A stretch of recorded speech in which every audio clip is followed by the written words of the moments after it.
Bienvenue à tous dans cette deuxième partie de Demain à la Une. J'ai le plaisir d'avoir à mes côtés pour cette deuxième partie. Pour la première fois, Philomé Robert, notre journaliste à France 24. Bonjour Philomé. Bonjour Aziza. Bienvenue parmi nous. Et puis un habitué maintenant, notre grand reporter Karim Akiki. Bonjour Karim. Bonjour Aziza. Merci d'être avec nous. Nous allons effectivement parler dans cette deuxième partie de Haïti. L'annonce des résultats définitifs du premier tour de la présidentielle haïtienne était prévue donc pour le 29 décembre. Mais un nouveau coup de théâtre a eu lieu cette semaine. Le tribunal électoral a décidé lundi dernier qu'il fallait revérifier les procès-verbaux de cette élection avant l'annonce des résultats définitifs. Je commence avec vous, Philomé. On essaie un peu de remonter le fil des événements pour mieux comprendre. Le mandat du dernier président haïtien, donc c'était Michel Martelly, s'est terminé officiellement le 7 février de cette année. Pourquoi est-ce que les Haïtiens peinent encore à élire un remplaçant ? Tout simplement parce que le système démocratique en Haïti, tel qu'on le conçoit, est en panne. On se demande même s'il a jamais fonctionné. Haïti, c'est un pays, depuis la chute de Jean-Claude Duvalier, c'est-à-dire depuis 1986, qui est toujours en voie de transition démocratique. En vérité, on organise des élections tout le temps. C'est l'un des pays où on a d'ailleurs le plus d'élections tout le temps, à l'année, les élections municipales, des législatives partielles, etc., des présidentielles, souvent contestées, qui se terminent dans le sang la plupart du temps. C'est un système démocratique qui aujourd'hui ne fonctionne plus, ne fonctionne pas. Et ce qui est en train de se passer aujourd'hui n'est absolument pas étonnant. Monsieur Martelly, dont le mandat est arrivé à terme à la date que vous avez rappelée, n'a pas pu, n'a pas su, n'a pas voulu organiser des élections dans le temps, dans les délais requis. De ce fait, on s'est retrouvé dans une configuration qui n'était absolument pas prévue par la Constitution de 1987 et même par la nouvelle Constitution amendée, de telle sorte qu'on s'est retrouvé encore une fois avec une présidence provisoire. Oui, depuis 1986, on ne compte plus les présidences provisoires en Haïti. Depuis le 14 février 2016, justement, c'est un président provisoire cette fois-ci. C'est Jocelyn Privert qui a été élu, lui, au suffrage indirect par le Parlement, par les chambres du Parlement. C'était censé être pour 120 jours, donc jusqu'au 14 juin. Mais en fait, lui aussi, on n'arrive pas d'ailleurs à trouver une solution pour le après 14 juin. L'élection, entre guillemets, de M. Jocelyn Privert participe de ces coups de théâtre dont les Haïtiens ont le secret. Je dis coup de théâtre, j'aurais même pu dire tour de passe-passe. Parce qu'en vérité, il n'y avait aucune provision légale, constitutionnelle pour mettre en place une présidence provisoire. Encore une fois, en Haïti. Mais puisque la mandature de M. Martelly s'achevant sans désignation de successeur, il fallait trouver un moyen. Jocelyn Privert était le président du Sénat, donc président de l'Assemblée nationale, avec son confrère de la Chambre des députés et M. Martelly. Ils se sont arrangés entre eux pour organiser la présidence provisoire sur cette durée de 20 jours, dont ils savaient très bien pertinemment que le délai n'était pas tenable, puisqu'il fallait organiser des élections avec un système qui est extraordinairement compliqué. Donc c'est un tour de passe-passe qui est en train de se poursuivre en fait entre copains et qui sont parfois ennemis, parfois voilà. Et aujourd'hui en fait c'est les Haïtiens, c'est la démocratie haïtienne en vérité qui est un peu démocratie. C'est un peu compliqué cette démocratie haïtienne, Karim. Elle est à la fois compliquée et fascinante à voir. Je me souviens, on était en Haïti ensemble juste après le tremblement de terre. Il y a une véritable aspiration de la population à la démocratie, à la chose politique, pour la chose politique.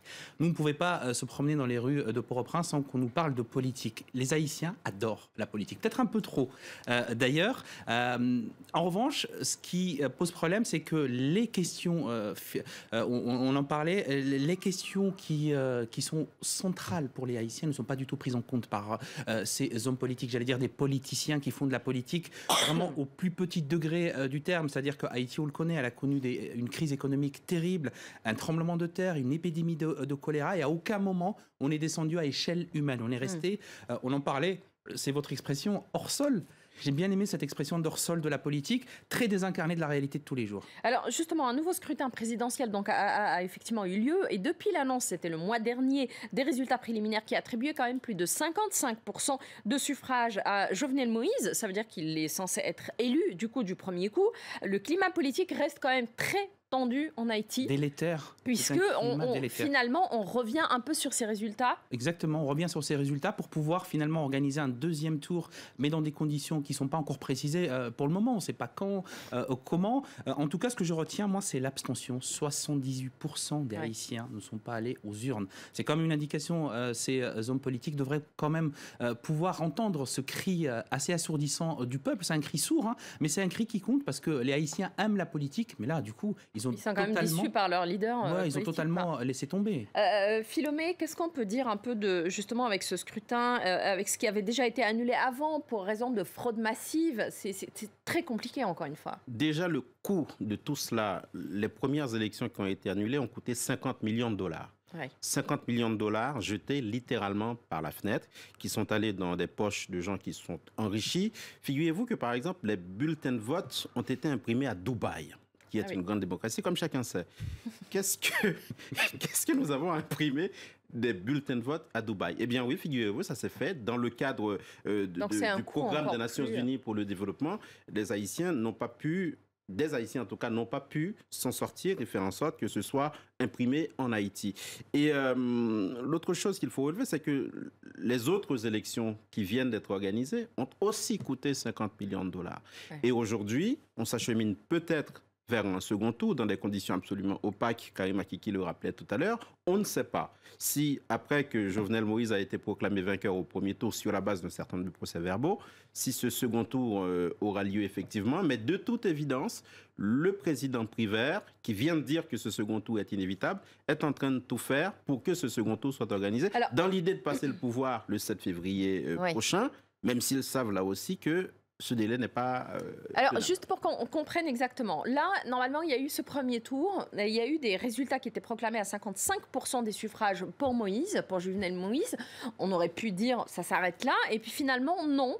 On attend l'annonce des résultats définitifs, mais aujourd'hui, le tribunal électoral, donc ça c'était en début de semaine, avait dit il faut revérifier les procès-verbaux. Donc, il faut être sûr à nouveau encore, mais ne précise pas le délai des vérifications. Est-ce que ça veut dire qu'aujourd'hui, j'imagine que les 3 autres candidats qui se sont aussi présentés doivent être quand même plus ou moins satisfaits de ces délais et de ces reports? Alors, ces candidats, les premiers poursuivants de Jovenel Moïse, on pense à Moïse Jean-Charles, qui est d'ailleurs le cousin de Jovenel Moïse. On pense à le deuxième. Voilà, et aussi à Maryse Narcisse. Ils ont pu effectivement obtenir que ces procès-verbaux soient réexaminés et du coup qu'on s'achemine vers un second tour de cette élection présidentielle. C'est-à-dire qu'on pourrait dire que c'est pas 55%, c'est moins, et donc du coup il faut un deuxième tour. Ce qu'il faut retenir, c'est que nous avons un système électoral qui est extraordinairement complexe. Ce que je soulignais tout à l'heure à l'attention de Karim Akiki, c'est que nous avons un pays où les élections sont organisées de manière continuelle, mais à chaque fois avec un personnel électoral nouveau. Nous avons un conseil électoral provisoire, qui est provisoire depuis 1986, alors qu'il est censé être permanent depuis un certain nombre de temps. En France, c'est le ministère de l'Intérieur qui organise les élections avec des personnels qualifiés. En Haïti, c'est toujours un conseil électoral provisoire et donc nouveau, avec un personnel nouveau à tous les échelons, que ce soit au conseil électoral lui-même, dans les bureaux électoraux départementaux, dans les bureaux électoraux communaux, dans les bureaux d'inscription et de vote. Ce qui fait qu'au final, on a beaucoup plus l'impression qu'on a un personnel électoral éphémère qui est beaucoup plus là pour prendre l'argent, entre guillemets, malgré la qualité de certaines personnalités du système, mais plutôt, on a beaucoup plus affaire à des gens de passage, plutôt qu'à des professionnels de l'organisation des élections. Qui s'inscrivent un peu dans la durée. Absolument. Et donc, si on ajoute à cela la complexité des règles, notamment, par exemple, de contestation du processus électoral, cette façon de se tirer dans les pattes, le fait que, par exemple, personne ne perd des élections en Haïti. Généralement, personne ne reconnaît avoir perdu parce qu'il y a une présomption, je suis censé avoir gagné et si je n'ai pas gagné, c'est parce qu'on a triché. Il y a eu des du fraudes. coup, il faut tout recommencer. Donc, ça complexifie encore plus les choses. Karim, la France suit de très près ce qui se passe en Haïti. Le chef de la diplomatie française, Jean-Marc Ayrault, y était récemment, c'était le 18 décembre, et la France vient aussi de placer Haïti sur la liste des 17 pays prioritaires pour son aide au développement. Oui, elle vient s'ajouter à une longue liste de pays. Concrètement, c'est quoi de mettre Haïti sur cette liste-là? Pareil, on en parlait avec Philomé Robert, c'est le Premier ministre s'est déplacé, enfin le ministre des Affaires étrangères s'est déplacé rapidement en Haïti, il a fait cette annonce du bout des lèvres. La France n'est plus investie en Haïti. Ils ont pris, la France a pris du recul alors que c'est un pays francophone, c'est un pays culturellement très riche, il ne faut pas l'oublier, hein. On est en train de parler d'une civilisation hyper francophile et francophone qui adore la France, mais la France a pris ses distances, notamment à travers l'Union européenne ou les États-Unis qui sont présents en masse dans le pays. Le dernier président, et le seul peut-être, hein, je parle sous le contrôle de Philomé Robert, c'est Nicolas Sarkozy qui a fait un passage éclair après le tremblement de terre. Et puis finalement François Hollande qui est parti après son passage en Guadeloupe et avant son passage, il y a eu cette polémique qu'il a déclenchée. Quand je me rendrai en Haïti, je réglerai la dette que la France a envers Haïti, sous-entendu la dette de l'indépendance, jusqu'à ce que finalement il rétropédale en disant qu'il parlait plutôt de dette morale et non pas de dette au sens monétaire du terme. La France a une politique haïtienne assez illisible en réalité. La fameuse liste que Haïti vient de rejoindre, Madagascar, la Mauritanie, le Tchad et tout ça, et Haïti le 17e pays, n'apporte absolument rien à la façon dont la France devrait pouvoir considérer Haïti. Et pour une quantité de raisons, on sait que la France est à court d'argent, on sait que Haïti n'est pas une priorité, et de toute façon, les Haïtiens eux-mêmes n'ont pas de politique étrangère. Donc le lien ça pour dire que le lien se distend, malheureusement, malgré ces liens du fait de l'histoire, malgré ces liens du fait de la langue française.